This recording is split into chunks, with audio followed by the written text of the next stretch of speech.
Do you think that our karma, which is like a spiritual credit card, Yep. does it drastically impact the way that we can fulfill our Dharma? 100%. How so? So your karmas, they are literally, like you said, like your debts that you have to pay off. Again, one of the reasons I love Kundalini Yoga is it's a path to liberation. And so one of the main teachings is that it actually clears those karmic imprints from your aura, from your subtle field, from your human experience, so that you actually don't have to like really incarnate 4 million times more to pay off every single debt that you ever brought into any lifetime. Some people is hard to discover their Dharma because they're so loaded with karma that they can't even swim up to the surface to see the light. You are the one you've been waiting for. Like, you have everything you need inside of you. And if you can find that trust and you can find that belief, you really can bring yourself back together.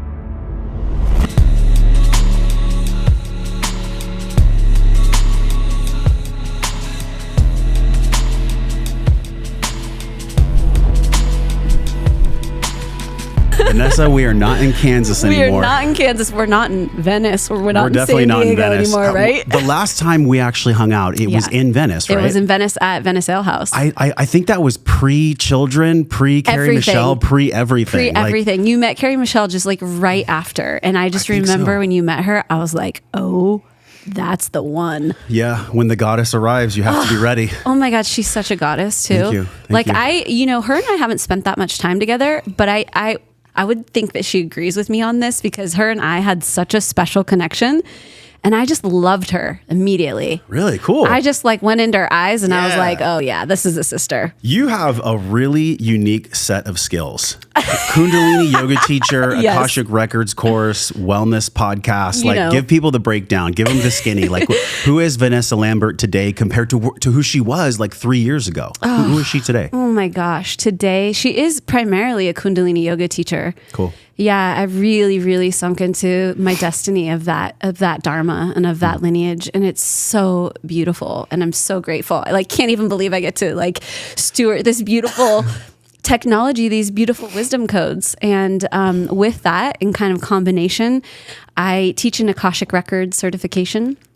And there's a lot. So a lot of people, for those of you who aren't familiar with the Akashic Records, I'm sure we'll get into it. But we did a full show on it, so they know. We'll link it in the show notes. We did too. We did a whole thing on authentic self. That's right. Yes, that's right. yes, which is authenticity. So we haven't talked about the Akashics together. Okay, so we'll dive into that. Yeah. So, but one of the things I'll say about it before we dive in is that the Akashic Records, typically people teach it solo, like it's its own kind of modality, and I pair it with Kundalini Yoga. And I think that the reason I do that and the reason I love Kundalini Yoga, which is my initial point, is that it's so beautiful and helps you hold so much.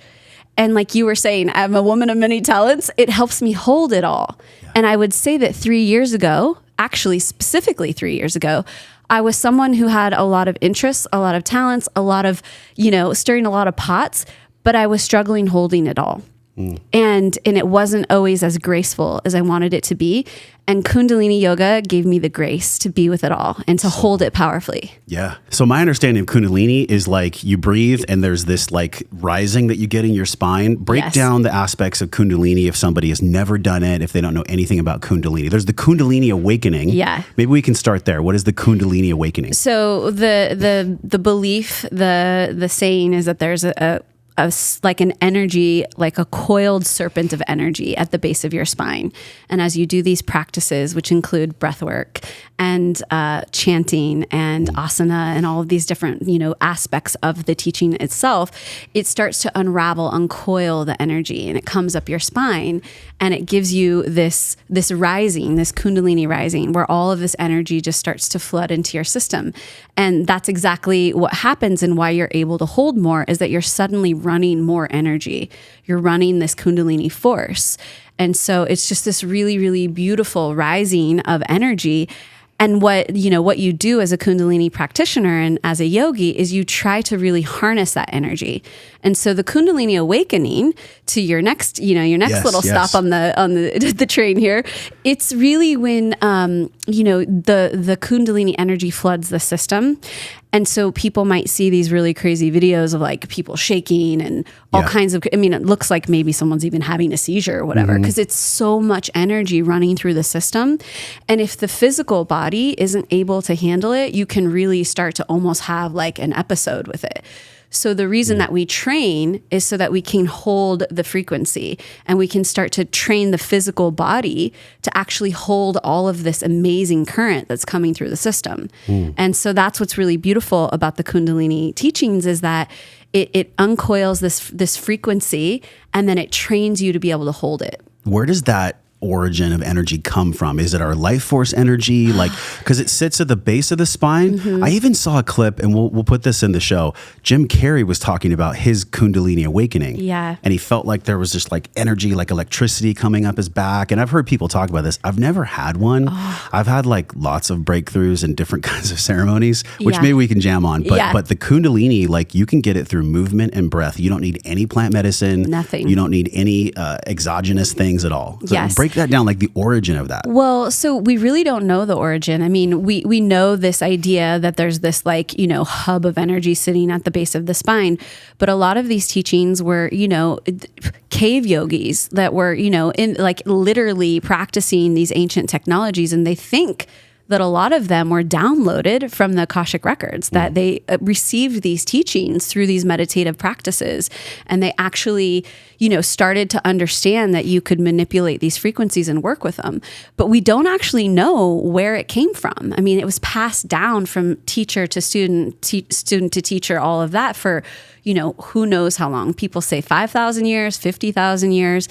And some people believe that, it came from the Akashic records and potentially even came from off planet, from maybe other extraterrestrial, civilizations who are more enlightened. So we really don't know. And it's kind of what makes it magical, is we don't know. Yeah. But what we do know is our own anecdotal frequency, our own anecdotal energy with it and what we receive from it. So I think that's what's really unique about it, is it's kind of mysterious, but it's really about you creating your own experience and your own relationship with the teachings. One of the things that fascinates me is science always tries to define everything, which is like, I have a masculine core, but one of my biggest learning curves in life is to figure out like, what is this feminine energy inside of me? Does Kundalini help people integrate energy so that they can then step out into the world and give that energy? Like for somebody that identifies as like a learning curve of the feminine energy, how would Kundalini help me personally? Because I haven't really done it. Yeah, luckily I have Adam as my husband, who who's very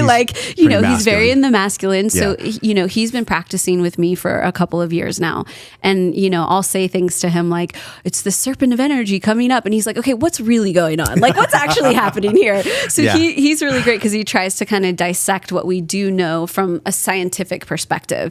And what we do know is that it works on the central nervous system. So basically you're really working on like actually tuning the central nervous system so that you can kind of deal with yourself better. You can be in more harmony in your, it can be, if we just put it in our basic wellness terms, you can be in the, what's the one we want to be in our central nervous system? We've got the parasympathetic. The parasympathetic. Thank you. So it gets us out of sympathetic drive and into the parasympathetic. So we know that just kind of, from like a scientific data set point, but we also know that like there are all these teachings where they go beyond that. And they're really saying in the Kundalini practices that we're working on all 10 levels of the body. And when they talk about that, what they're saying is that, yes, you're having this physical component, which is working on the central nervous system, but there's these other levels of self, which are our emotional bodies, our spiritual bodies, and our mental bodies. And so the unique thing about Kundalini yoga that we're not probably going to be able to prove with science anytime soon is that it's working on all these levels of self that are there, and that we're not usually tuned in to actually working with them and harmonizing them. So that's kind of like, if we're doing the practical and the magical comparison, we know practically it is helping us physically, but mystically, magically, it's helping these other levels of self that are more difficult to identify. Well, you've definitely got your feet and hands in the magical. Yes. So Be the Wellness is a focus on wellness, but you don't talk about just wellness. I mean, I'm sure you've gone pretty deep into the esoteric realm. I actually remember a conversation we had. I haven't thought about this until seeing you right now. I was going into a journey in Costa Rica, and I called you and I was like, hey, I'm I'm a little afraid. I'm feeling some resistance. And you like helped me really frame things properly. And I wonder, like, I actually ended up having a pretty severe experience, as I believe I shared with you. And the audience already knows. But I wonder, is there a way that you could use Kundalini to build a fortress or to make yourself more emotionally resilient to ceremony of any kind? And by the way, I'm not condoning nor putting away ayahuasca or any plant medicines. Like, they have their place. But as we're going to talk about today, like, one of the things that you do is you help people without any medicine at all. Yeah. So if somebody was going to go into medicine, how would they use Kundalini to like prep their nervous system and really prep their psyche? Yeah, it's actually really important we talk about this, because one of the things with Kundalini yoga is that it's considered its own distinct lineage. And what that means is that it actually doesn't want to be mixed with other modalities. By that, I mean that you wouldn't want to necessarily do Kundalini right before you go into a plant medicine ceremony. They actually almost are competing forces in a way. And even though they kind of take you to similar destinations, it's almost like you can't be on two different highways at the same time. So like, you need to pick a lane and you need to be in that lane and do that practice. But with that said, if you're doing Kundalini yoga, you're training, again, all 10 levels of self, all these levels of self that are really, really helpful to be in tip-top shape when you're doing plant medicine work. And so I think that that's the thing about Kundalini yoga, is that it's a path, so is plant medicine. And, you know, you can decide which of those paths you want to be in any given time, but you wouldn't want to necessarily combine them. And there's actually a lot of teachings around that in the Kundalini yoga world, where it's like, don't mix these two. The thing about it is that if you talk to like really, hardcore teachers, they're kind of anti-plant medicine. They'll actually say like that is, that's actually capitalizing on another energetic force. And what Kundalini yoga aims to do is train you to be that force. So you're literally becoming the technology. You're becoming an ayahuasca-esque kind of consciousness, and you're training that in yourself. I've done a lot of plant medicine, and have had amazing experiences from it. So I don't necessarily like poo-poo the plant medicine world, because it's been so beneficial. And in a lot of ways, I think it brought me deeper into my Kundalini practice and understanding like, oh, this is maybe what's going on, in the ether, we could say. And so I think that like they can be compatible, but not at the same time. Yeah. It seems to me like it would be like pouring gasoline on jet fuel. Yes, like, exactly. Like it would be just a little too open. Exactly. I've mentioned this term before. I'm curious if you've heard this. Be careful of unearned wisdom. No. Well, this is Yogi Bhajan, the teacher who brought the teachings to the West. He came at the time where it was, the LSD era. So like everybody was high on LSD, and they were kind of lost in the poppy field. And so he was really helping people kind of come back into their own wisdom body, because in a lot of ways they had been sort of taken into this other realm. And so exactly what you're saying, it was like, if you're too far and you're sort of too out there, the Kundalini can kind of help bring you back. But like together, exactly, it could be a supernova. Which my son's name is Nova. I know. Okay. That's why I had to throw that in. So in Wyoming, I assume y'all moved out there because you felt like it was a landing pad for Be the Wellness and your retreats, and we can talk about your event too. Yeah. What actually put you out there to where you were like, okay, this is our home. This is where we're going to do our work. This is where we're going to live. Because I don't necessarily associate Wyoming and spiritual development totally in the same thing. So walk us through that. Yeah. So, I mean, it started kind of like very just problem solving. We were trying to get out of California, as all of us were, right? Yeah. In the 2020 mass era. exodus. Yes. And our company was registered as a Wyoming corporation. And so we were like, well, we didn't know where we wanted to go. Adam had secretly always wanted to live in Wyoming. So I think this all comes down to like his manifestation. Okay. But we were like, well, let's just be practical. Let's move out there. Let's establish our residency, and like, let's just have a home base there. And then we can figure out where we want to go next. We got out to Jackson Hole specifically, which is where we live. And then all of a sudden we were like, oh my gosh, this place is a portal. Like, it is so high energy. I honestly do not know why people don't talk about this place as the incredible vortex that it is. Does it compare to Sedona? Oh my God. Or just different? It's a different energy, but 100%. It's that kind of frequency.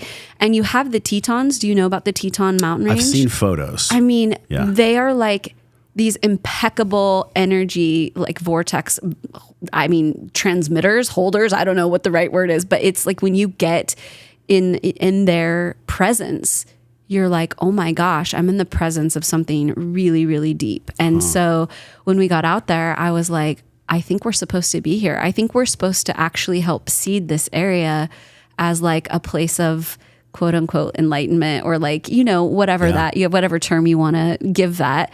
Like, I felt like we were almost assigned to bring that energy and to kind of like turn it up there. Probably because that's where you started the Star Seed Collective, right? So, so when you said seeding, like that's exactly where my mind went. Like, so Star Seed, it's not just for people that want to play in the esoteric realms. Like, so, what's that actually? Who's it for? So here's the thing: Be the Wellness is like the more masculine boy child. It's more of the... And you and Adam still do the pod together? So we haven't been doing the pod for like a year now. We took a little break, but we're going to bring it back. Okay, like cool. It's definitely on my list of like, goals to bring it back. It's work. People don't realize like having a podcast, publishing multiple episodes a week, it's a job. I mean, it's a labor of love. Like I love this. Yes. But it's legitimate work. It's a lot of work and people do not realize that. I mean, booking the guests and just all of it, it's so much work. And we just got to the point where we were like, okay, we've done almost 300 episodes or whatever it was. Oh, yeah. And we were like, okay, let's take a break and let's just pause this for a second and kind of just go into these other realms, which was Starseed Collective for me.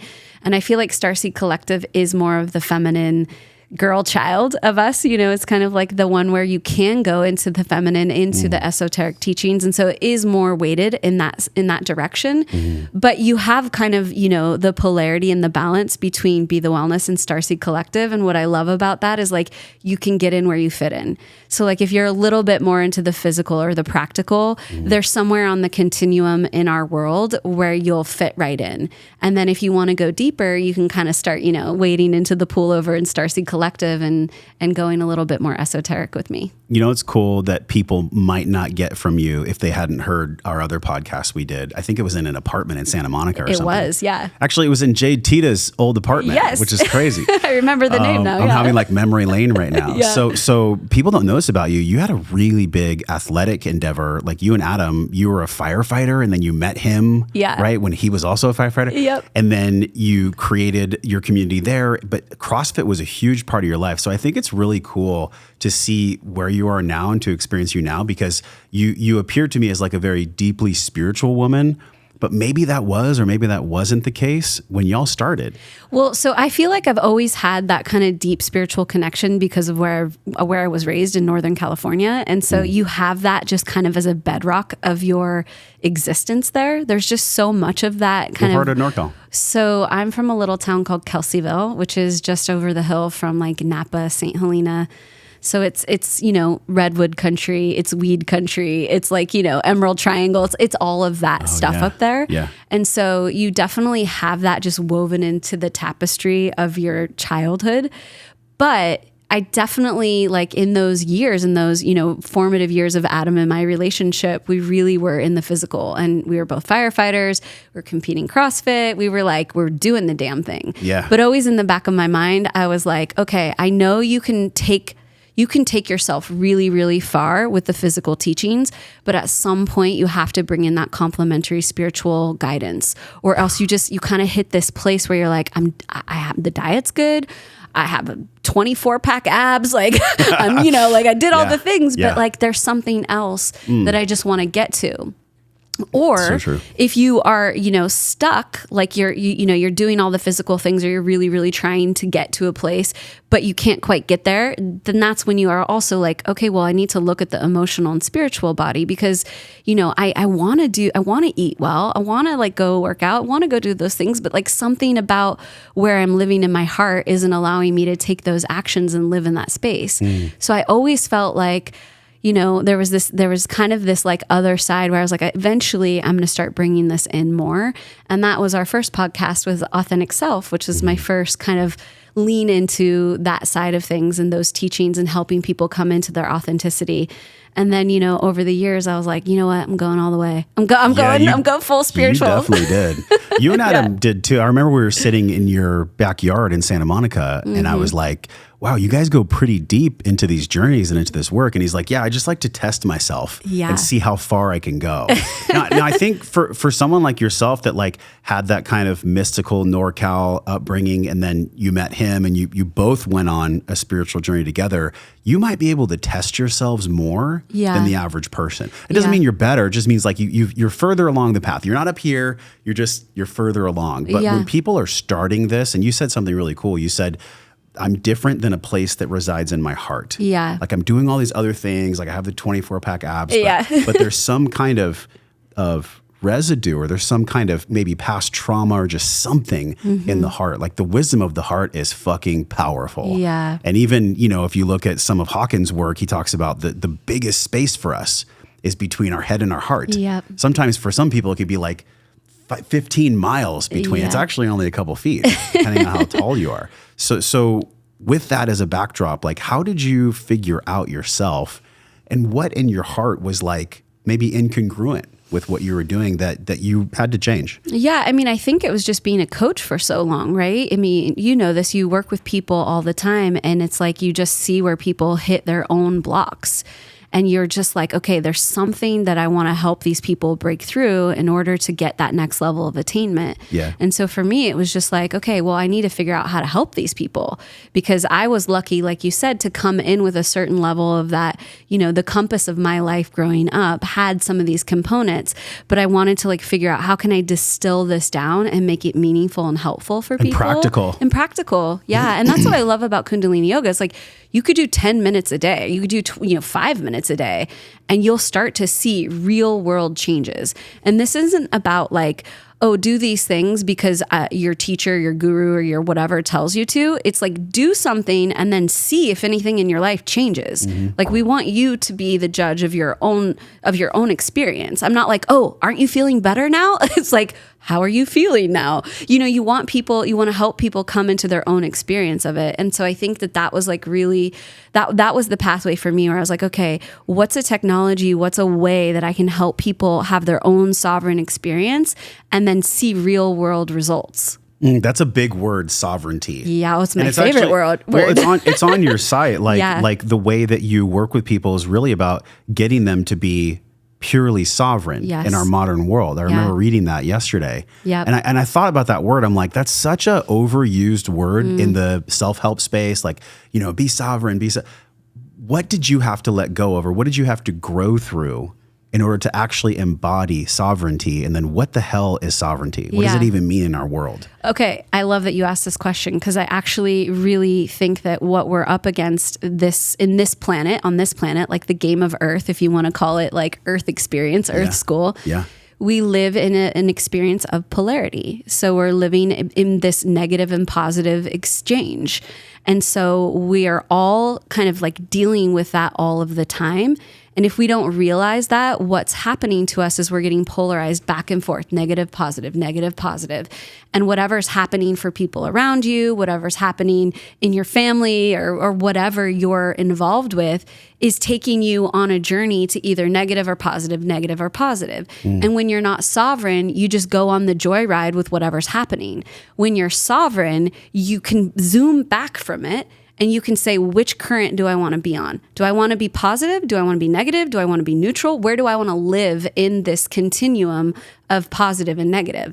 And to me, that's sovereignty. That's actually having the understanding that this thing's going on and then choosing for yourself where you want to live in it. Yo, this is so fascinating. I've mentioned it once. I'll mention it now. I'm in the process of writing a book. And the book is about emotional epigenetics, which really touches on exactly what you're describing. Yeah. The way that life takes us for a joyride or a hell ride, because we really lack the resilience and let's be honest, more the awareness of what we've been imprinted with. Yes. And it's not that I want to be really clear. It's not that we're better than our grandparents or our great-greats.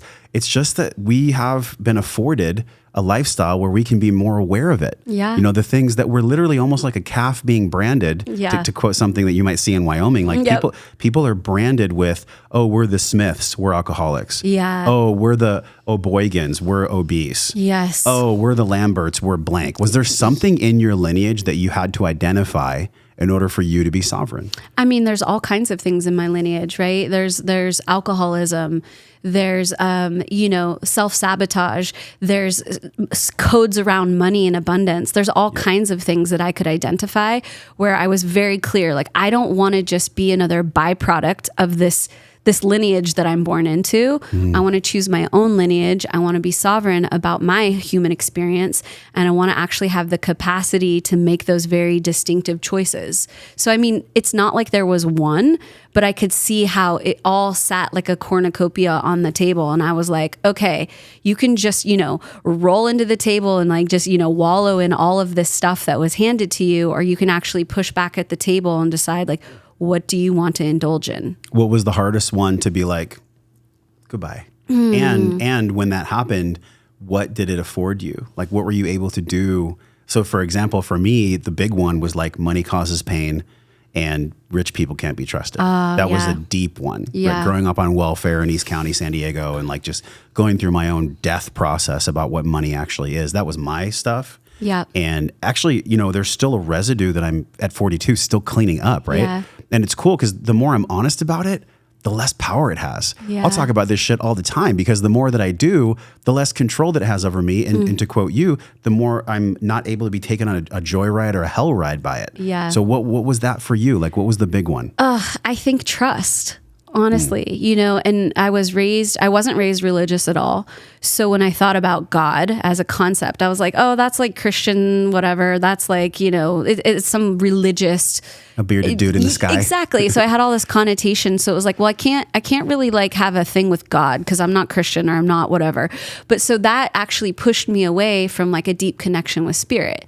And so when I realized like, oh, I'm actually pushing away, whether you call it God or whatever you identify that experience as, when I was pushing away from that, I was actually like not trusting that there was something else that had my back. There was some universal force of love that had me no matter what. And so to step into that trust and to step into like the deep, deep love of God, of spirit, and know that like, something has me and no matter what happens, I'm going to be okay. That was a big one. How did Adam hold you when you went through that? Well, it was so funny. That's a skill set for a man to be able to hold a woman in that way. Yeah, for sure. And we were both kind of that same framework where it was like God was for like certain people, right? And a lot of people get triggered by the word God. Like that's the other thing. People get really triggered. We're in Texas, so we could say God here. I was angry at God for 20, almost 30 years before I realized where my anger came from. Yeah, absolutely. And so I remember I had this one plant medicine ceremony and God showed up. And we went on this beautiful journey together. And I came out of that ceremony and I was like, oh my God, I love God. Like I get to have God. Like that's a thing for me now, And I remember thinking like, I had to like defragment all of the structural stuff that had been imprinted in me around what God meant. And then, I got to have that for myself.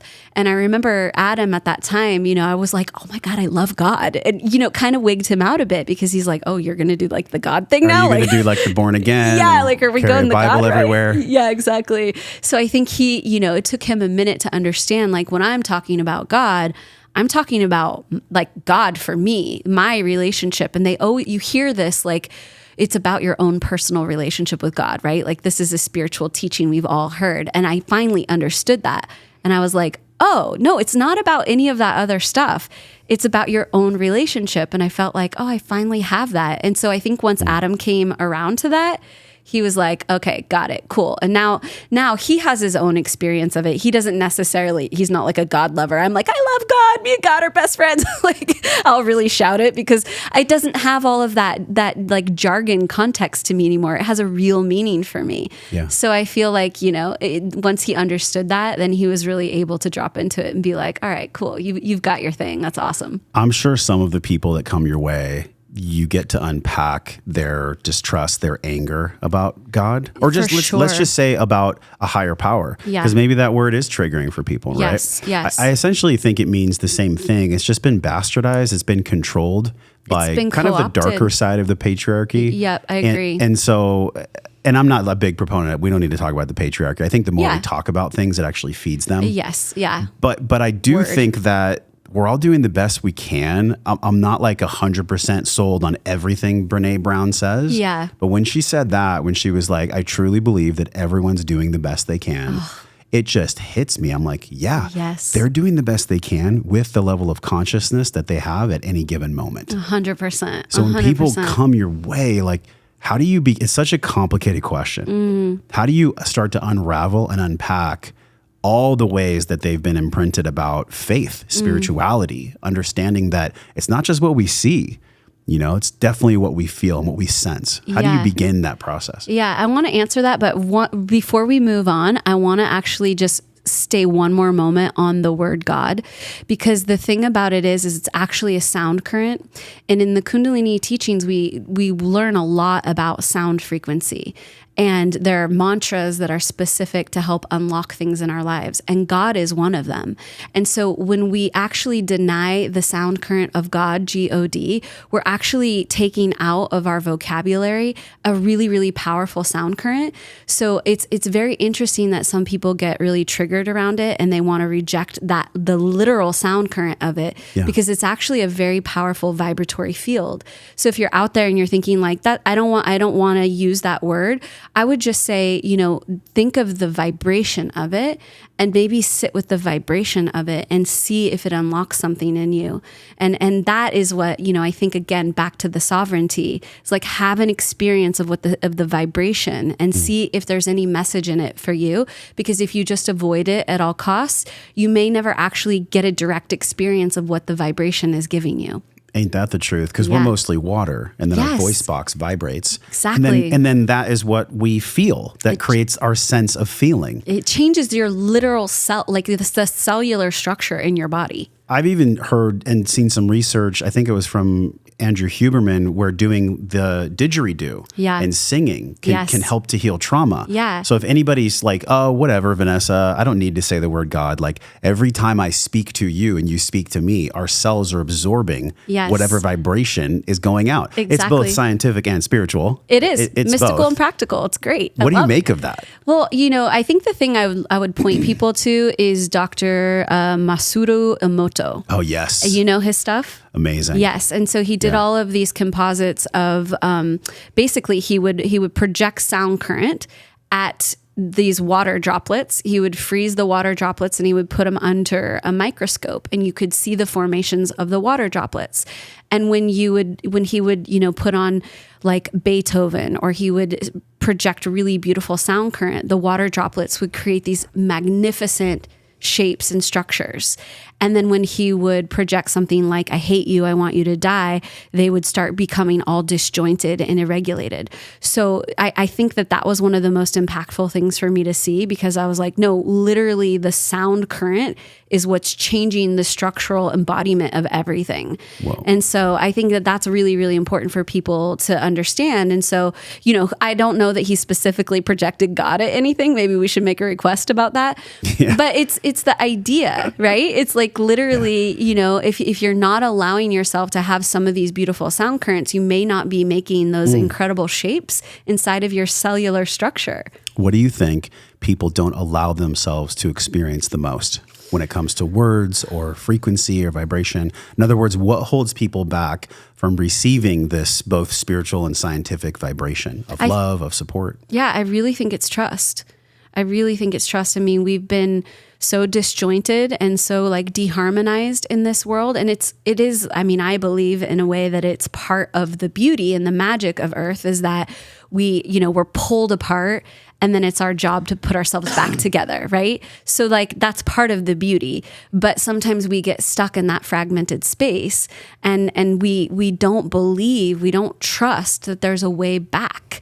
And I think that's the biggest thing. And so this is why you see so many people looking for gurus and teachers and plant medicines. It's like they want something else to put them back together because they don't trust, they don't believe that they have it inside to do it for themselves. And not that all those things can't be wonderful helps or helpers or, you know, modalities, whatever we want to call them. But you are the one you've been waiting for. Like you have everything you need inside of you. And if you can find that trust and you can find that belief, you really can bring yourself back together. All right, we're done podcasting. You can just drop that mic. Drop. No, the reason I feel so strongly about this is because in partnership, and especially being a dad, and when kids come into your life, and even if you just caretake children, right, or your business could be a child, but like for me specifically, like seeing Nova, the way that he reminds me about allowing these vibrations to occur. When he's happy, he's full blown happy, fully fucking expressed. Yeah. And then when he's sad, he's fully sad, right? He's really sad. And it reminds me how much that I was just talking to friends this weekend. It reminds me of how much even now with all my training and my awareness that like there are times when I don't hold my child. I just don't hold them. Yeah. Because I'm like, oh, you need to mash that down. You got to make some money. You got to do these things. And in a beautiful way, like that masculine source inside me is what gets things done. But I'm reminded by the feminine inside of my son that like, it's okay to just hold yourself if you cry. And sometimes that can be the most potent medicine for any human being, man or woman. Well said. Another mic drop. Because what you're talking about is vibration. So sometimes I feel the vibration. I don't feel safe enough to feel it 100%. Or to hold it. Yeah, and to trust that you have the capacity to know what to do with it. So it's a lot easier to shove it over here and say, I'll get back to you later, because you're like, I don't know if I have the tools for this. Like, what happens if I unleash this emotion? Will I be loved? Will people accept me? Will I be ostracized? Like, will I be seen as weak? That's a big one for men. For sure. Will I be seen as weak if I am sad or if I'm too emotional? And there is some truth to that. I mean, if Adam's just this gushy dude all the time, you're gonna be like, where's my man? Yes. Right? There's a balance. How do we balance this? For sure. Well, I think that's the polarity we were talking about. It's that masculine and feminine, that negative, positive. That's the whole vibration that we're living in. So it's just about deciding, okay, I have attainment in both of these areas. I can be masculine. I can be feminine. What is appropriate for the moment? What combination? What should I pull in as this special elixir for what's being called for in this moment? If you've got to pull your car out of a ditch, well, actually you might dig into the deep feminine then, because we know that women can Mamas lift cars off kids. Yeah. But you have to conjure up the appropriate elixir for the moment. And I think that that's what people don't realize, is that you're always kind of being in this alchemy of what is appropriate for the moment, and having the trust that you know what the appropriate combination is for the given situation. And that knowledge only comes through experience. Yes. It's no knock on like a 21-year-old life coach, but you've only been around for a little bit. Like you haven't, and maybe somebody can be an ascended master at that young age. I don't know. Sure. Probably not too often. Well, I think that there's a certain level of attainment everyone brings in their life. And so you do see these really embodied, young people, or you see these, prodigies. And the way that we talk about that actually in the Kundalini yogic teachings is that you had that in your auric field. You were holding that attainment when you came into this life. And so you're able to kind of, like you said earlier, be a little further along the road. Yeah. And so there are some people that are just further because they brought the attainment in this lifetime. And so now all of our, the next phase of this is to actually just move that attainment to the next level. I'm really curious about this, and it's another conversation I had this weekend, so let's get into it. Yeah. It was 4 men at the table, so I'm curious a feminine perspective. Yeah. I asked to the table, and 2 of them were podcasters. I said, do you think that our karma, which is like a spiritual credit card, does it drastically impact the way that we can fulfill our Dharma? And everybody had a different answer. It's my favorite question. I'm curious how you feel, because essentially like the wrongdoings of the past, and by wrongdoings, I just mean not out of shame, but just like when you hurt someone, or when you cause somebody else pain or yourself pain, or when you went against your soul, does that drastically impact our fulfillment, our capacity to fulfill our Dharma or our purpose in this world? 100%. How so? So your karmas are actually, or samskaras, some people refer to them. They are literally, like you said, like your debts that you have to pay off. Again, one of the reasons I love Kundalini Yoga is it's a path to liberation. And so one of the main teachings is that it actually clears those karmic imprints from your aura, from your subtle field, from your human experience, so that you actually don't have to like really incarnate 4 million times more to pay off every single debt that you ever brought into any lifetime. And so part of the path of liberation in Kundalini Yoga through these teachings is that you're clearing out these karmic debts. Because if we're just in debt, then we're basically indentured servants here on planet Earth. And we're coming here just to constantly be in this payback scenario. And so absolutely they impact everything. And that's why, you know, some people is hard to discover their Dharma because they're so loaded with karma that they can't even like, you know, swim up to the surface to see the light of what could be possible for them. And the beautiful thing about these teachings is that they actually help you to become more buoyant, to come up to the surface and start to see the light and not be so weighted down by these karmic imprints. So you get people, I think it's kind of like a Trojan horse in a way. You get people to do the Kundalini physical practice, energy practice. Yeah. And then at some point, I'm sure for some of your students, they start to get interested in the Akashic records. Or is it the other way around? It's kind of interesting. Some come in for the Akashic records, and then they're kind of shocked by the Kundalini teachings that accompany the training. So it's kind of like you could come in either way. Some people are super attracted to it because they're like, I know about the Akashic records, but given that you're doing it with Kundalini yoga, I can feel it's going to be a higher vibration or a bigger impact. So they'll come in for that as well. So like everybody's a little bit different, but I think the Trojan horse part of it is that like you get them just doing something simple that they're comfortable with, and that you're just like, hey, just start out here. And then you allow them to like unveil to themselves, holy cow, this is like a much bigger thing than I realized. Is that how it happened with Danny? Yeah, Danny, is that how it happened with you? Oh, yeah. Danny's in the studio right now because right when y'all came in, yes, you were like, oh, we work together, but we started as teacher-student. Yes. And I'm like, that's pretty cool. Yes. So there's a living testament to what you do. And maybe she's one example, but like many people, they start in fitness, like maybe you and I did. Yes. Where we... And I believe this too in my teachings because we haven't had time to talk about this, but I used to follow Paul's work. Paul checks, you know, the mental, physical, emotional, spiritual. Yes. I actually added financial on top of that. Thank you. And I made it a pentagon. So that's all that we teach in our programs. It's in the Breathe program. And I really feel like the intelligence of all those things is what we signed up for. But everyone starts traditionally at the physical. Yes. There's some kind of potent power to start there, whether it's personal training or whether it's the yoga practice. Yep. Why do you think that is?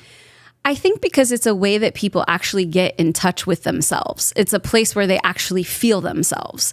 They're like, oh, I'm in a body, I'm in an experience.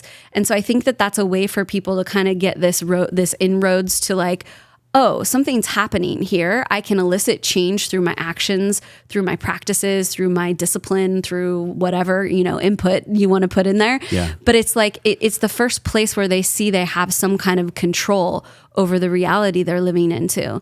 And they can see the changes.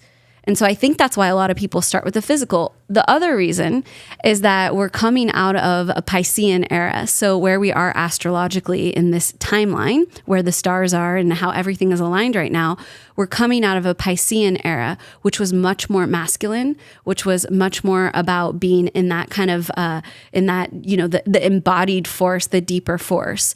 And so we're moving into an age of Aquarius. And in the age of Aquarius, this is the age of information where we have access to everything. So I think that there's like this part and parcel thing where people can finally identify themselves in the physical body first and then decide, okay, I want to move this thing forward. And then astrologically, we're actually in a timeline where that's happening collectively. We could go in one of many thousand fractal directions based on what you said. But intuitively, I feel like the best place to start is this. The physical, as what you spoke about, is where people can get a starting place. It's like they know they're having an experience, is what you said. Yeah. So that's also paradoxically what I believe the Wetiko, or the dark energy in the world, is trying to corrupt first and foremost.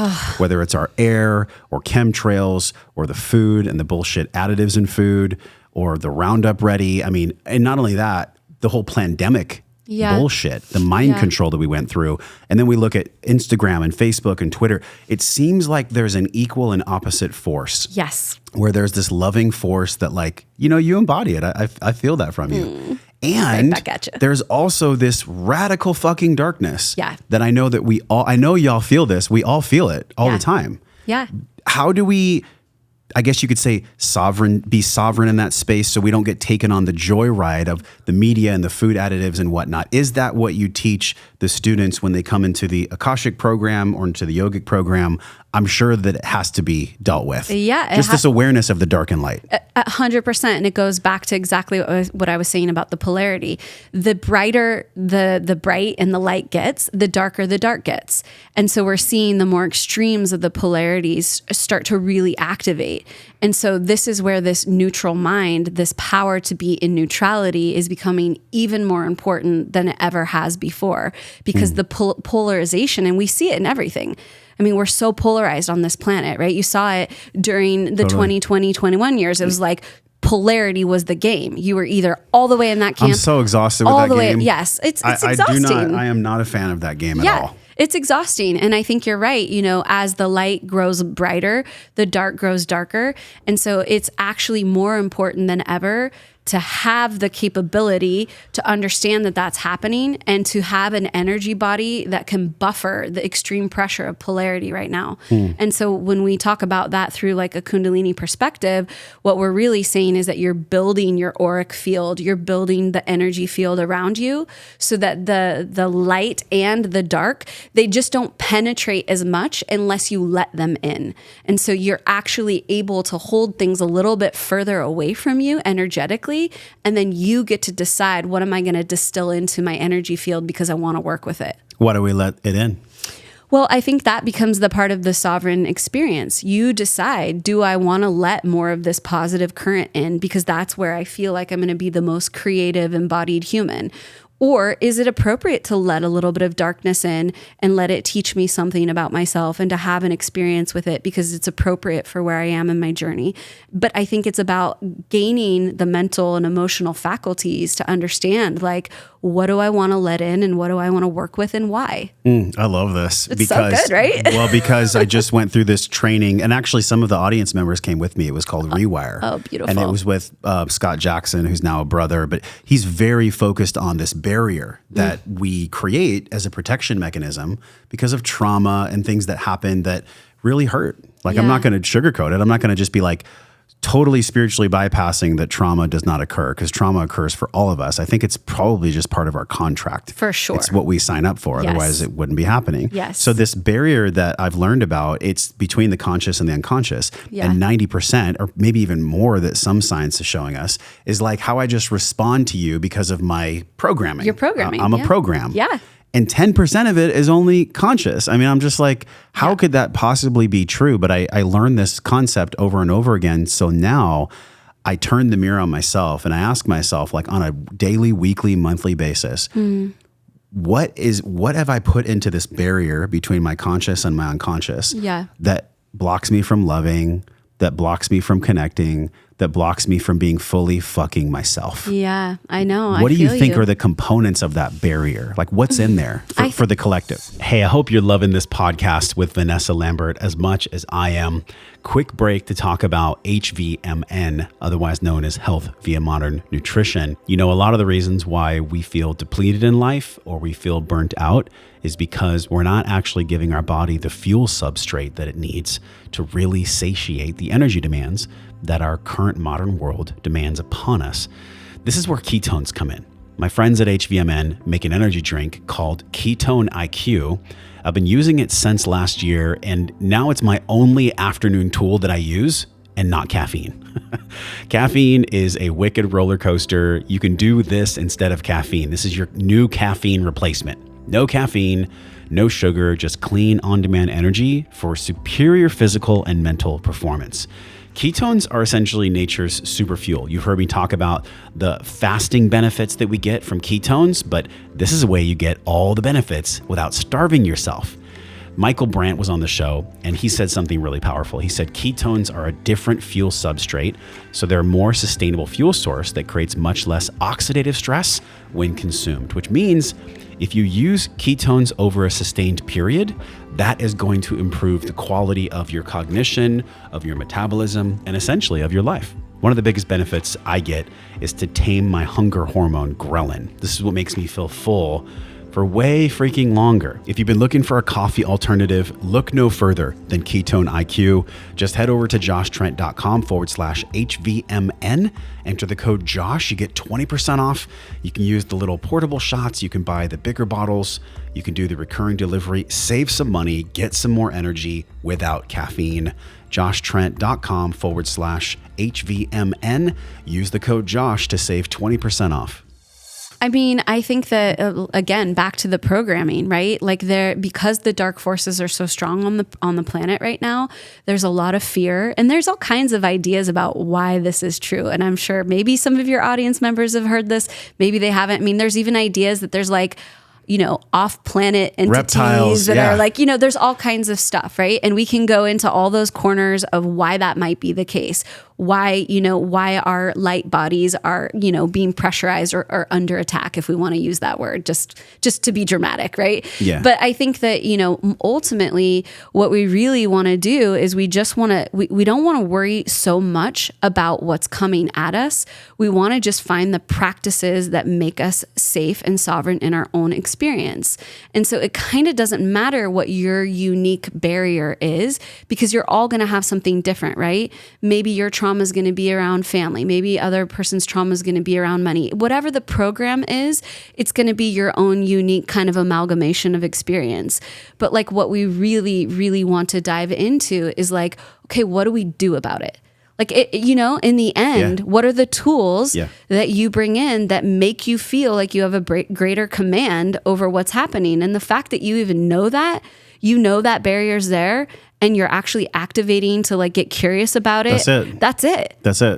Like you've already won the game. Right. Now it's just playing the game with a smile instead of getting angry that the Monopoly board didn't give you Park Place or something like.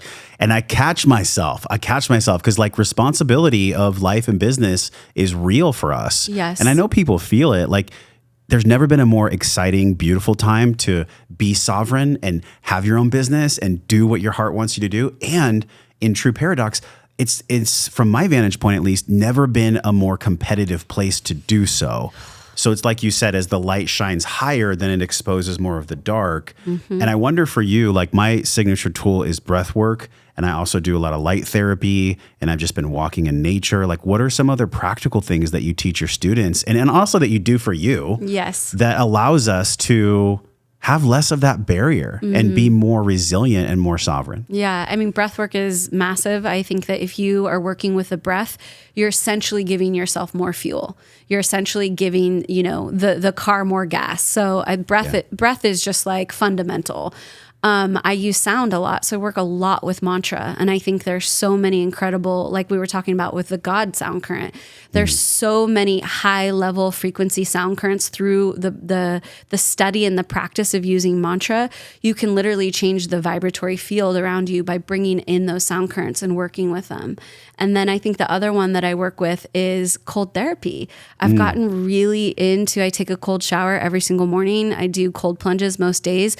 That's probably easy in Wyoming. Oh my gosh. And actually, back to your point of how we ended up in Wyoming, I'm not kidding. I actually think part of the contract is for me to like have this cold experience and actually understand the wisdom that cold can unveil you to, and that you can actually start to work with the codes of what cold creates for you. And so those three for me are massive. Like, I mean, in my daily practice, I'm a devotional being. I have a practice every day that's in devotion to developing my energy field and making sure that I'm creating, like I said, the biggest aura possible. What's the wisdom of the cold? So, what I really realize is that what we're afraid of is death. And so when we're cold, we feel like we're just so much closer to that place where we're in danger, and that it's scary. And so when I'm in I was doing a cold plunge the other morning, and Adam opened the garage door and it was like 4 degrees outside and it's snowing. And I was just sitting there thinking like, what is the experience I'm having right now? And I was just like, I'm so afraid to die. Like I'm afraid of like what it means to lose my life. And that is so beautiful to be there and to actually be so tender with yourself and be like, that is scary. Like, it's so scary. We don't know when our life force is going to leave us. And so when we put ourselves into, really deep learning situations where where the physical body is being challenged, it becomes a spiritual teaching. And I just think that, that's the part of it for me. I was like, oh, we're just scared of dying. We don't want to lose this beautiful life we have. Well, not to try to follow up on your sage wisdom right now, because that was so good. That was so good. That fear of death it's universal. Yeah. But the more that I've gone into that and felt it, and yes, through ceremony, but also just through, like, my mom right now is in the emergency room and she's suffering and she's in her 70s. And so I've already asked for prayers from my community and everything, but it's reminding me of my own death. Like it's this remembrance of our mortality that, in a way, I've heard the phrase "die before you die." Yes. Like we must, if we're going to be sovereign, we've got to learn how to die before we die. We have to practice. We have to. Like Yes. my hair's standing up because I'm like, it's so true. And we have this society that is designed, like, look at the studio. It's all cush. Yeah. I can have food delivered. Like, we have to be very aware. I almost said careful. We don't need to be careful. We just have to become aware of the world, the modernity world that we live in. Yes. Where with a snap of a finger or a push of a button or anything, we are being trained to be a slave, or we are actually in control and more sovereign of the world that we live in. Yeah. And oh my God, like, the cold therapy is not any more easy for me any day. No. I have the Plunge XL. Shout out to Plunge. We love y'all.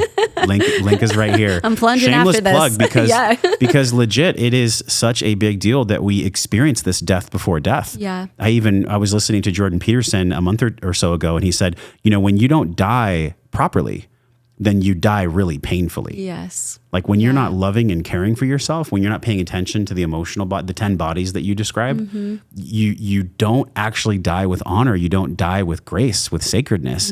And then your body comes back around and it takes vengeance out on you. Yeah. I'm wondering if you could comment on that. Well, the thing that's coming in right now that I just want to share that I think is just really deeply meaningful for me with regard to this is that, my Kundalini teacher, her name was Guru Jagat, she died last year at 41 years of age. Yeah. And that was so wild. It was wild. I mean, a thromboid in her foot? Or pulmonary embolism. From a broken ankle. Yeah. And so I think that, what that brought to me, she wrote a book called Invincible Living. She embodied this invincibility that we just all expected she would be like kicking everybody's butt into, her hundreds. And I just think that, like, what was so beautiful is that when she passed, the community was so ready for that. All the other teachers stepped in. There was so much grace around it, even though it was very chaotic and kind of like tragic for the community because it was so sudden. That community was prepared for that on an energetic level because they had practiced dying before dying. She had practiced dying before dying. The other teachers practiced dying before dying. So like they understood that even though it was sudden and even though it was quote unquote tragic, they were immediately able to bring in this graceful transition immediately. And I was so captivated by that because you kind of expected the community just to crumble because she was just this pinnacle of light in that system. Mm-hmm. And I saw all of the teachers just hold it together so gracefully and so powerfully. And they just held the energy for the Sangha, for the spiritual family. And that really, really made an imprint for me because I was like, this is what they're talking about, preparing for this death, like you're saying, so that you can die with grace. And so even though it was sudden, she was able to have this graceful, beautiful passing because everyone could hold it. And I think that that's what we're trying to do is we're trying to prepare to be able to hold that for one another when it happens inevitably. I get this feeling from what you're sharing. Like I'm feeling a lot of emotion actually right now just from what you're sharing because when we choose to not share what's hurting us, when we choose the opposite of vulnerability, which is really just stonewalling. Yeah. When I choose to stonewall, when any of us choose to stonewall, that's the thing that when we die, we're going to have to take an inventory about. Yes. All those little micro cuts where I chose to close my heart, where I chose to not be fucking honest, where I chose to really dishonor myself. And I'm not saying this out of shame because it's part of the human experience, right? Yeah. I wouldn't be able to learn the dark without the light and vice versa. Yeah. But I really wonder what is the truest inventory we can take right now so that we don't have to wait until 50 years from now or whenever we leave. We don't know. It's a grand mystery. That's the part that actually, I can't believe I'm saying this, like death is a blessing. I know it doesn't seem like that, but if we didn't have some kind of endpoint, we might not appreciate, we might not love fully. You might have gifted 1,000 lives from a genie and you'd live a life of 1,000 years closing your heart the whole time. Yeah. That's not a life that is well lived. Right. That's not a life that I'm interested in. So I wonder from an inventory standpoint, like, is there a spiritual inventory that we can take for that? Yeah. I mean, I think that it's more about actually being in the conscious awareness in every moment, so that it's not like at the end of the day, you're like, well, let me look back and see where I messed up today. It's actually having the wherewithal in the moment to notice, okay, this thing doesn't feel right. It feels off. I'm getting into a place where like, I'm not liking what I'm creating with my life force, and actually kind of, dealing with it in that moment. Because I think when we get into this idea of inventory, it means that essentially we're going to put it off and then get to it later. And I think that it's more about just having the actual, the wherewithal to be like, okay, I can tell this is going into a place that isn't good for me or anybody else, and how can I shift it? Yeah, the repair process is interesting in a relationship. Maybe we can go into that a little bit, because probably what makes people, or what probably adds to people's disease or discomfort to make them want to go to the wellness event or work with you in some capacity is that they're hurting. Yes. Right. And this hurting experience is universal, whether it's through trauma or just decisions that we made that weren't from love. We all hurt. Yeah. Everybody hurts. It's it's part of life. So I wonder if there's a way where when people do finally come to you, that there can be somewhat of an inventory in the moment or in the present about, and not put it off to the side, but like really take that true inventory of what's hurting me, like what's actually hurting me, and what does the space look like for that hurt to be held and for that hurt to be worked with. Because people could show up in a space and then use the excuse of that space not supporting them to never open their heart again. Yeah. You work with the wrong coach, you might be fucked for 20 years because that coach teaches your subconscious mind that you can't be vulnerable and you can't open. I think I said the word Sangha earlier, which means spiritual family. And I think it's more important than ever to have a group of people that you can connect with spiritually, whether it's through your teacher or through whatever modality you're interested in. But it's so important to have a space in which your spirit can be held. And I think that that's one of the main things about Starseed Collective we've really tried to focus on, is that, you don't necessarily have to come in and share every dark secret or go through some kind of like confessional experience. Yeah. But you're in a space where if those things come in and they arise, and maybe we're doing certain practices where the emotions start to release or you start having memories, you're held in a room of beautiful medicine women that are going to hold that space for you to go through your own inventory, your own experience. And so in less than like, we don't necessarily be like, okay, well, let's figure it out together, but more like we're holding this for you. And as you come through the experience and start to unravel these pieces for yourself, we got you. You're safe. You're home. And I think that that's why spiritual family, or even, you don't have to put the word spiritual. It could just be friends you feel really safe with. Yeah. It's just more important than ever. Soul fam. Soul fam. Like true soul fam. True soul fam. People throw that around here in Austin. Yes, they're like, I hear it. I've heard it 20 Oh, you're times. soul fam. I'm like, dude, we just met at Starbucks 5 minutes ago. What are you talking about? So like that kind of like language can be weaponized in the spiritual world. And we have to be not careful, but we just have to be aware of it, right? Like, so when people come to an event, and I wanted to go to the one previously, I think it was in the forest. Oh, yeah. You were doing breath work and podcasting with like these redwood trees around you. It looks so epic. So epic. But share with people and also with me, like what's coming for 2023? Yeah. So in 2023, we have this beautiful event called B-Fest. And B-Fest is kind of a combination of everything we've been talking about. So you have the kind of more physical domain. You have like, we're doing yoga and we're doing some like more physical practices that aren't quite as esoteric. We have teachers that are working a little bit more in that kind of that side of the polarity, you could say. Yeah. And then there's also beautiful teachers that are going more into the esoteric teachings and breathwork. And I mean, breathwork might be somewhere in the middle of the continuum, right? Sure, It might be a nice bridge. Yeah. And then of course I'll be teaching a lot of Kundalini yoga. We'll have some kind of Akashic energy happening.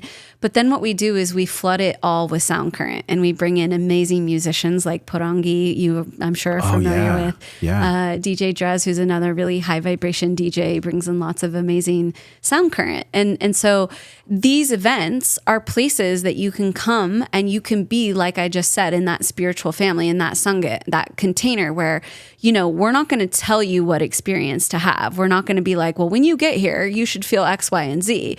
We're just going to set the template so that you can decide, choose your own adventure, so to speak, and then see what happens and let the experience unveil itself to you. So that's our boutique, you could call it a boutique wellness experience, or like we call it a wellness retreat with a festival vibe, because we've got kind of that music and fun, some good joy vibes in there too. You know what I mean? It's not just about going in and excavating, because that's the other thing that happens in this wellness world, is that we think every single event has to be about healing or fixing or, something, I got to go in and fix myself again. And at some point you have to remember you're a beautiful, joyous, loving, wonderful being right now. And so I think B-Fest is also the container to hold that, so that you could just come in and have an amazing time and celebrate yourself and love yourself. So it's just so beautiful, because it's just like this array of opportunity to see what comes through for you.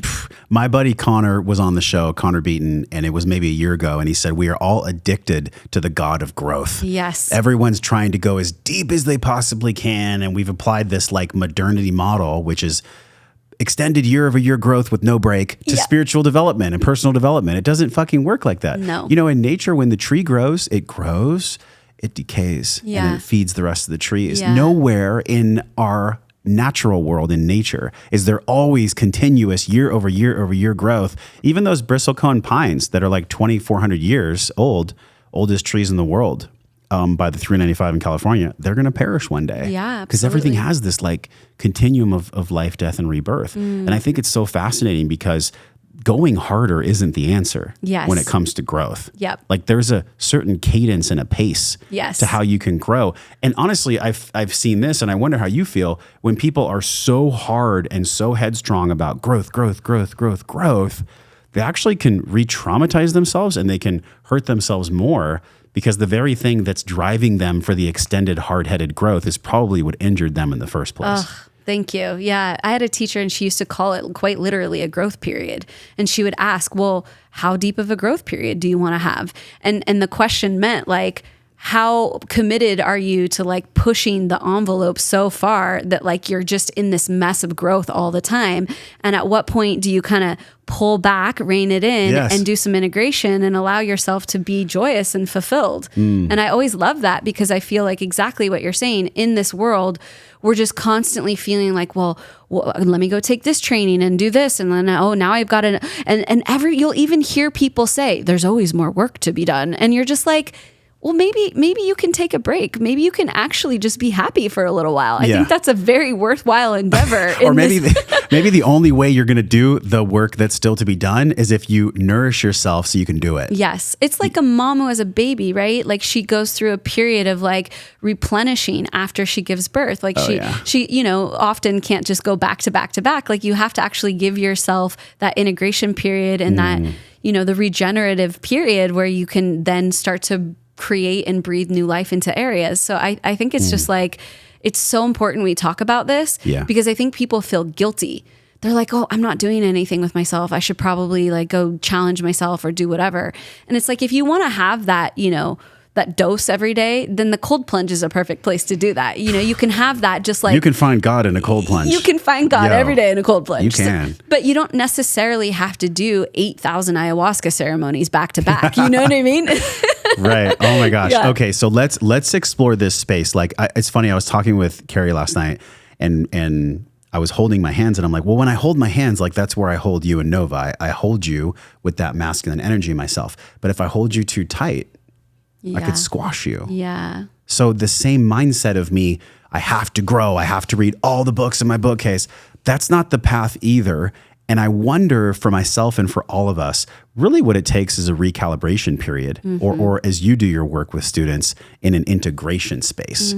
Because you can go to ceremony, or you can live life as a ceremony. You can get all the things, the PDFs, the podcasts, the books. You can sign up for your courses. You can do all the stuff. But if you don't take a breath and have a space where you integrate it, then really you're building a castle on sand. Ugh. So how do you create a space of integration for people? And we could talk about ceremony. We could also just talk about human life. How do you integrate wisdom with people? Yeah, I mean, I'm really big on a daily devotional practice. And I think honestly, when you have a daily devotional practice, it's your time where you're actually watering the soil of your life. You're actually nourishing yourself from the roots. And I think that that's so important because particularly in this kind of modality rich tapestry that we're in, people want to jump from, thing to thing, and they want to just immerse themselves in so many disciplines. It's so alluring. It's addictive almost. It is. I'm going to do 5 trainings. Is that right? Yeah. And it's beautiful because we're so lucky. We have so much access to so many beautiful things. We're so lucky. We are. But I also feel like it's tempting to think that you have to do all of them.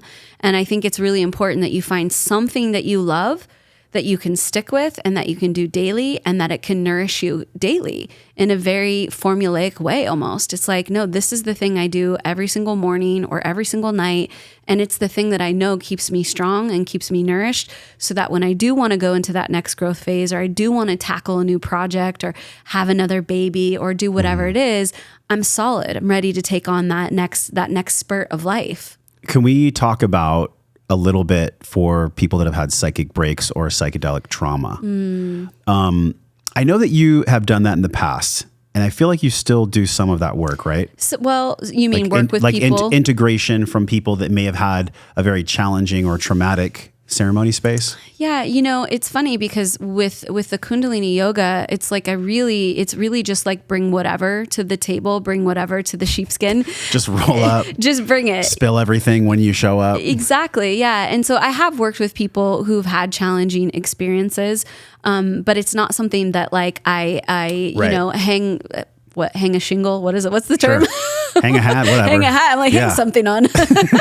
Okay, but you're skilled in doing that. But I would think that the skills that you have for people that have had trauma or hard ceremonies probably still apply 100% to people that might just have a loss of a loved one, or a death in their life, or a massive injury, or whatever. What kind of people do you feel like you work most with? I feel like I work with just a lot of people who are just curious. They're curious to just know, okay, what's available in this world, in these particular modalities that I'm holding and sharing, and have some kind of level of attainment in, I guess you could say. Sure. I think they're just people that maybe look and they're like, okay, something's going on here, and I want to understand what it is. And so I don't think it's necessarily a type, but it's more just someone who really is I'm curious about why it seems like, your energy or your field or your whatever is a certain way. Yeah. And why, they can look at our life maybe and be like, okay, here's these people, they travel all over, they create these amazing experiences. They have this happy 20-year marriage. It's just almost what's going on behind the curtain there. And so I think that's a lot of times why people come, is they're just curious. They're just how is this happening? Yeah. And particularly with my marriage, it's very, very rare to have a 20-year happy marriage. Especially where y'all still have sex. Well, exactly. Come because on. so many people become brother, sister, right? Or roommates. Yeah. And Adam and I were just talking about this. It's if you don't actually have an awareness about that, it can easily slide into that space. And so there's again, the reason that how you do everything is how you do anything. So it's sort of our relationship, our home, our friendships, our businesses, it's all going to be reflective of the same energy field. And so people might come in for, seeing one of those aspects of our life and our reality, yes, and be curious about it. But the truth of it is that it's all held in the same frequency, and it all is the way it is because of a certain level of how we live our lives and how we believe that, we can be sovereign in our experience. You said something that stuck. You said believe. Mm-hmm. That's it. Yeah. That it's so simple for my finite mind, but for my infinite mind, I know that's true. Yeah. Like my infinite mind is like, oh yeah, it's actually just an amalgam of my beliefs is the results of my life. Yep. It's such a grain of sand simplicity, but it is so challenging for so many people to actually just take a true stock of the beliefs, right? Yeah. Especially in relationship. Because I know that like, a lot, the far majority of the audience is women. And so celebrating women and also understanding men, to quote Alison Armstrong that just came on, like for either a man or a woman, this inventory that we've talked about, and you described it in a cool way where you don't put it to the side, you actually do it right now. I'm sure that at these events, that inventory gets blasted wide open. Yes. Where it's not about the linear, what do I have to do? It's like, what's here in the moment that's blocking me from feeling fully fucking expressed, which is how I feel you. You're a fully expressed human. Thank you. And so there's a part of that it's probably why people are attracted to the event, because they're like, I want what she has, I want what Adam and Vanessa have. So how would you encapsulate that? Like, what do you think that is, that essence? I mean, honestly, I think it's just us being seekers and just really trying to understand what it is for ourselves. Like we're not trying to put on a show. We're not trying to like, oh, well, let's put it out this way so it looks a certain way. And that is like ditched down into this crevice where people will be attracted to us. Like we don't play that game. We really don't. Like we really just decided like, let's be as authentic as we can to ourselves in every moment. And let's keep seeking that out for ourselves. And let what we create be a byproduct of that. And I think that that's just, it's not going to be the same for everybody. Like you're going to have a different thing, a different potion that makes your life magical. But for us, it's just like, well, we don't really want to play all these games of making ourselves a certain way so that we attract a certain person. And people have said this for years. They're like, oh my God, we come to an event and you're actually like who we think you are. Like they hear us on our podcast or they whatever. And they're like, we go to so many events, or you hear people in some kind of public forum and then you meet them privately and it's a completely different energy. I've experienced that a lot. Yeah. And it's very common in the wellness world. And, I'm not even poo-pooing that necessarily, because some people like have to almost put something on in order to put themselves out there. Yeah. And so it's like, I actually think I understand it in a way, because maybe you're not naturally super comfortable, like just being out in that. So maybe you have to create yourself in a way to put yourself out in a public forum. Yeah. And so I can understand that in a certain way. But for us, for our magic sauce and our magic potion, we're like, let's just keep figuring out what's really, really true and authentic to us and keep sharing that. And that's it. I mean, you just broke down, in my opinion, the recipe for success about being fully expressed, because there's no way that any of us could just feel like this. And if you're watching on YouTube, my hands are way out in the air. Like you cannot be fully expressed if there's something that's driving you to be depressed. Yes. Right? The opposite of depression is expression. Yep. So if people are depressed, maybe it's that curiosity that guides them to you, because they're like, I want that thing. I want that expression. I want to feel fucking good. Yeah. So there's something about this mysterious journey that we're pontificating about, that we're making sense of and all that. But I really do believe that the quality of my life comes down to my beliefs and my vulnerability. What else do you think dictates the quality of our lives? I mean, I think really your relationships, No doubt. and that starts with yourself. So if you don't have a deep relationship with yourself, then it's really hard to have a deep and meaningful relationship with anyone else. And back to the devotional practice, that's literally saying I'm going to have a deep and meaningful relationship with myself first every day, so that I can show up powerfully for my other relationships. And I think that, we are pack animals. We want to be in connection with people. It's just so vital to the very fabric of our being.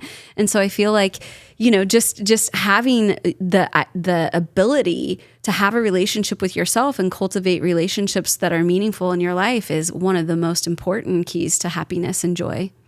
There's so many little bites in this pod that people could just print it out and put it on the wall, which I love. And you talked about mantras earlier too. So as we round out, like, what is a mantra, knowing that we're mostly water? And you talked about the way that when people block the word God, they're actually not experiencing that vibration. What is a mantra that you've been like really pulled to lately, and why? Yeah. Oh, there's so many that are so good. But you know what I think I would love to bring in, because this is so perfect for your mom right now? There's a specific mantra when somebody's hurting, and specifically if they're in a medical situation and they need like immediate relief, you can actually send this sound current to the person. And it's Guru Guru Wahe Guru Guru Ram Das Guru. And when you hear the sound, you're like, okay, how does that help somebody, or what's the deal with that? But if you think about it, it's just vibration. Like you're sending out very, very specific sound codes and very specific vibratory expression out to that person in need. And so I think this is a perfect way to exemplify the power of mantra, is like when someone's in need and you feel like, what can I do? Here you are recording a podcast and your mom's in the emergency room. You feel a little helpless. You're like, I want to help this person, but like all I can do is ask for prayers, pray myself. You can send out this vibration through the sound current that is specific to helping someone in kind of that deep moment of need.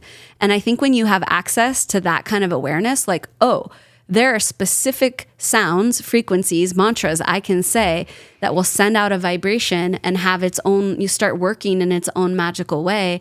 It's a really, really powerful tool. And even if you don't believe it, it's just nice to feel like you can do something for someone. Like devotionally, I can sit here and send something to your mom. Can we do it again? Yes. And actually, we could do it 11 times is the magic number if you want to do it. All right, let's do it. Okay.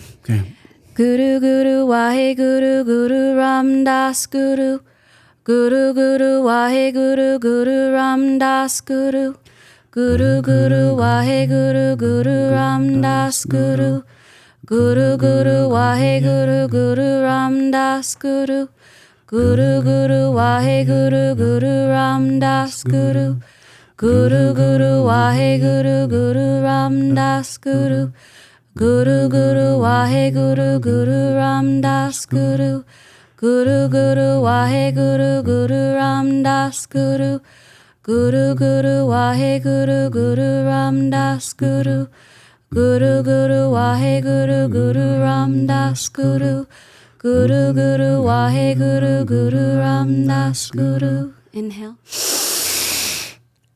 Send the sound current to her. And anyone listening, send it wherever it needs to go. It's here for you too. Hold the breath. And exhale.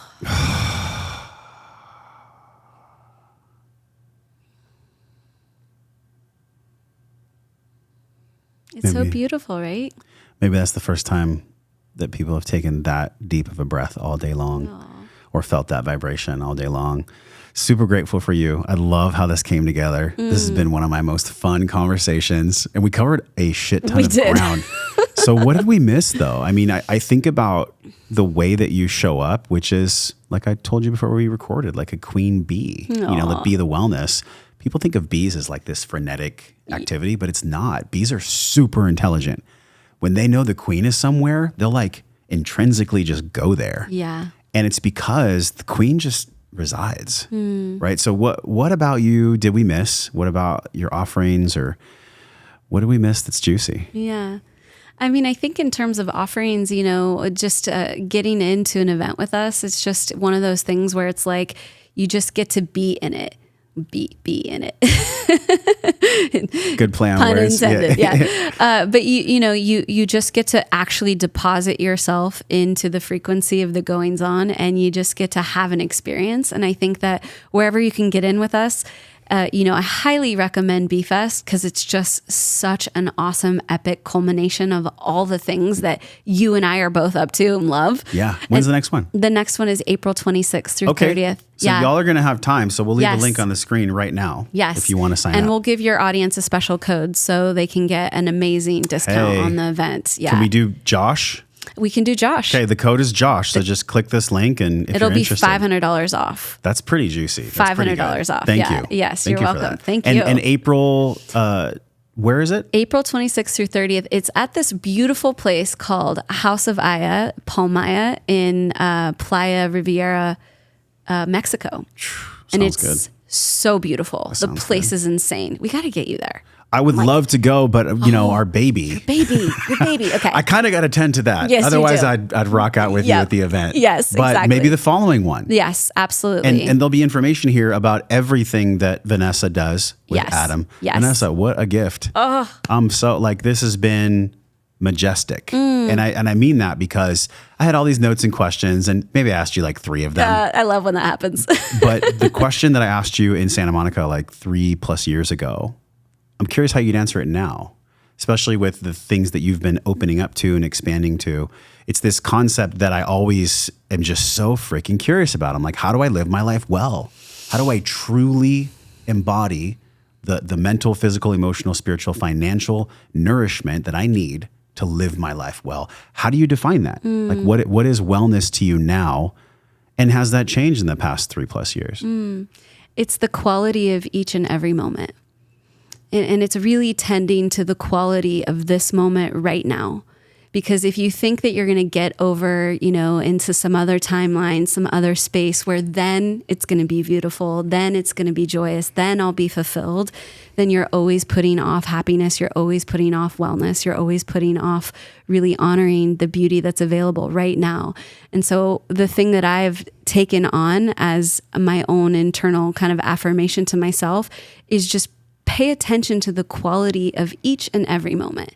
And if you can do something in this moment right now to just turn up the vibration, to turn up the joy, turn up the love, just turn some little frequency up that makes the quality and the specialness of this moment right here a little bit more shiny, then that's it. Now you can officially drop the mic. If it wasn't on a stand. You guys, thank you for being here with us. Make sure you check out Vanessa's podcast that she is going to be refreshing this year. Bring it back, yeah. Okay, but for sure though, if you felt something inside of yourself that is curious about the event, click the link on the screen. It's super easy. And thanks for the discount. That's amazing. Oh my gosh. Running events ain't cheap, so discounts are so appreciated. And it might push somebody over the line who's like, oh, okay, well, I'm getting a hookup. Covers your flight, right? So I'll go, right? Yeah. From my heart to yours, until Vanessa and I see you again on another pod, we're both wishing you love and wellness. We'll talk to you soon. Hey, thanks for watching this video. If you love this video, hit subscribe. That way you'll be automatically notified when new videos come out, new episodes, and also share this video with a friend.